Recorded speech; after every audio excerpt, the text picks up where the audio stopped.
all of that, the lighting, gonna automatically get them into the mood because they only have 15 seconds with that piece of content if they stick around to the 15-second limit. So we always are trying to think, how can we tell this without the language? If you watch my newer videos, I don't actually talk as much as I used to.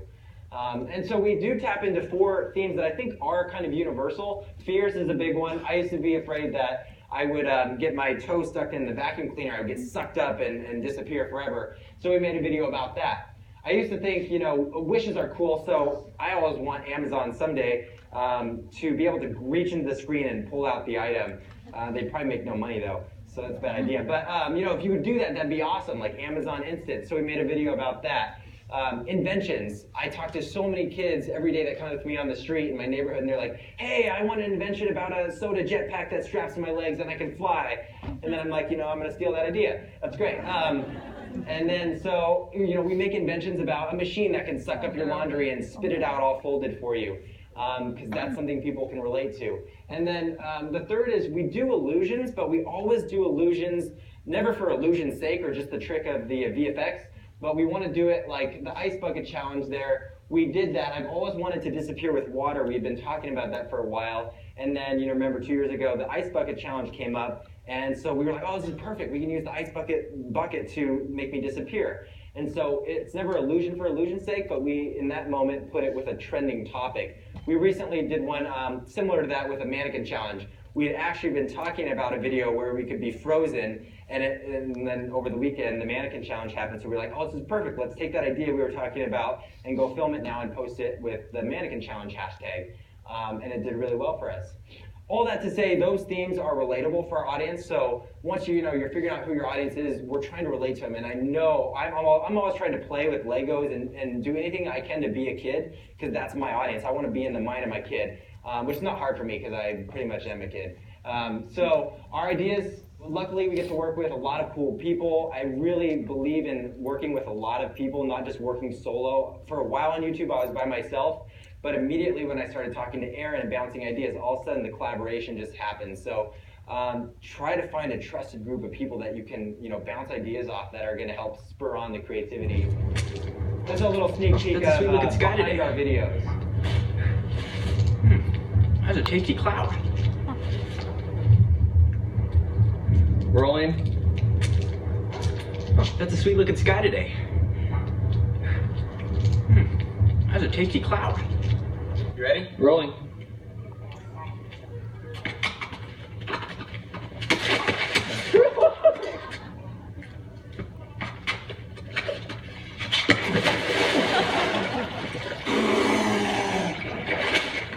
Well, this is what happens when you film videos. Sometimes they go wrong and you fall into bird poop. Check out my aquarium. Here, check out my aquarium. Okay? Okay. Line it up here, guys. Here we go. You guys ready? Yep. Put it here. There we go. And start here. And go. Here, fishy. Fishy. No, stop. Catch the water. Hey, Andrew, can you catch the water? Well, that was way more than this. Get a paper towel. Get one paper towel. One paper. Time to face my greatest fear.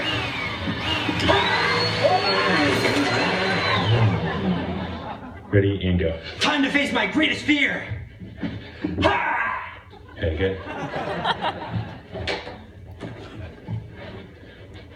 Hey. Yeah.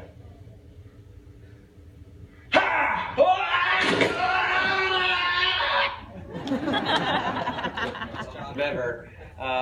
Yeah, no, you guys laugh, but that's half my job is, we'll do something and I freeze there because there's literally a cut and people will come and change my clothes or change the surrounding, whatever the trick is that day. I spend a good amount, like an hour of every day, usually frozen when we do production with all the takes.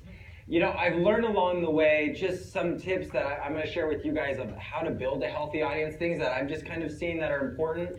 The first one is giving. We're always trying to figure out what are we giving with this piece of content. For all our Instagram videos, all the social videos that you see with the magic, our goal is it's very simple, just to give a smile to kids in the morning, to inspire a sense of wonder for them, to see the world a little different. than the rest of their day, and that's the goal. You know, when I started the Final Cut King, the YouTube channel, that goal of that channel was to educate. It was free education. There's literally still on my channel like 200-300 tutorials you can go online and watch, and you'll be able to just learn how to make movies. And that's the goal. So we always, you know, we've learned that we want to give with everything. I think that's a good mentality to get your heart in before you're creating content. You know, because a lot of people go out there to create content and followers for themselves. The second one is gathering. So this is the stage where we're trying to figure out what platforms does our content need to live on. Where's the best ones? You know, you can spend a lot of time trying to hit all of them, but you're kind of shallowing your reach. We try to narrow in and focus in on just, you know, several. So right now it's Instagram, Snapchat, and Facebook are the three ones that we're really going after, and fourth would be YouTube. But knowing how to focus and prioritize their time, because you don't have time for everything. And we're also learning here the heartbeat of our audience. That comes down to even like what time are they engaging with the content. For us, it's 5 in the morning Pacific time. And the third step, growing, is kind of goes along with that. With learning the heartbeat of your audience, because when I post on Instagram at 5 in the morning, I'll sit there for about an hour and have conversations in the thread. And so Instagram actually created like a special comment thing for me, and I have unlimited comments. I can go in and just have conversation and respond easily to people. And that's really important. I kind of think that a lot of brands come up to us and they're like, hey, how can we make a viral video with you? And we're like, well, let's step one step backwards. I don't think viral video is what we need to be going after necessarily, because you can have viral video after viral video, but it doesn't necessarily grow a great audience for you. We kind of have done one viral video every couple months, and that's the goal, to get a quick, you know, grab of people, but then you funnel in the people that are going to stay, that really are going to connect with the content and give the value to them. And so we'll do live chats, we'll be on Facebook Live, we'll be on YouTube Live, we'll go on Snapchat often, just to be going deeper and engaging and personally responding to people. When we get fan mail, I literally sign and send back, myself or my team will send and mail back a real postcard that's signed by me, because we love personal engagement with our audience. It's really important. So, you know, kind of to sum it up, we do really think that content should be relatable and timeless. I think the timelessness has to go on with the theme. So those fears that I was talking about, the wishes, the inventions, the desires, those are kind of universal themes, and those are timeless ones, because I think, you know, in 10 years, we're still going to have the concept of a vacuum cleaner that could, you know, kids are going to be afraid of, or a monster under your bed. You're going to have piggy banks that, you know, when kids look at it, it could turn into a pig and run away. Those things aren't going to change, and those are the timeless aspects that we're trying to put in the stories that we create. You know, for me, at the end of the day, I always have to remind myself, this is an old screenshot actually, but now we have like 16 million followers on Instagram, and you know, I run into fans every day on the street or traveling yesterday in the airport, meeting people and reminding myself that there's faces behind the number. You know, oftentimes you're getting a lot of followers every day. I think we get like 20,000 followers a day, and it's easy to go, man, 20,000 digits are following us today, but no, those are faces, those are people, and they have emotions, and they can connect with the story. So whatever content you guys are creating, I encourage you to think about that. Even if you're not creating content yet, or you want to, think about, you know, the people that you're going to be connecting with. And even, that's why I always tell people with smaller channels, if you have 100 people following your videos or 1,000 people watching, invest in those people, because that can only grow. They're going to see that you're investing time and being intentional. And that's the biggest key, I think, is just remembering who your audience is, remembering why you create.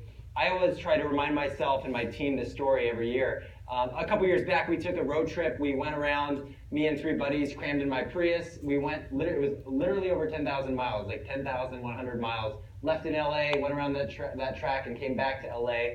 And we were staying with fans, hanging out, filming videos in their cities, doing film workshops. And we went to this one city, Buffalo, New York, and we met this kid named Brandon. And I love this family. They reached out and they were like, hey, we're in Buffalo, New York. We see you're coming through. Why don't you stay at our house? And so I was honestly hesitant, though, because he was autistic, and his parents were telling me, hey, you don't have to come, but he would love to meet you. And I was honestly hesitant because I didn't know anything about autism. I didn't know much about what it was. I thought it was going to be awkward. And we ended up going there. It was awesome hanging out with him, and we spent a day just teaching him filmmaking, him and his neighbors, talking about making movies. And it was that night that we stayed there, his family was talking to me over dinner, and they were like, Brandon literally only talks to us, like he's so focused on filmmaking, he doesn't talk to us about anything else or any other time unless he's talking about your Final Cut 10 tutorials on your YouTube channel. And I'm like, that's awesome. That's why I have to create. And so we just try to remember stories like this. I mean, there's so many stories like this that we get, and that's what encourages me. That's what excites me to create. You know, I get to work with an awesome team, but it's kids like Brandon that are inspired by our content. That is why I create, and that's I don't think I would be creating unless I was hearing those stories often. So I think we have a few minutes for Q&A. Do you guys want to jump into some Q&A? Cool.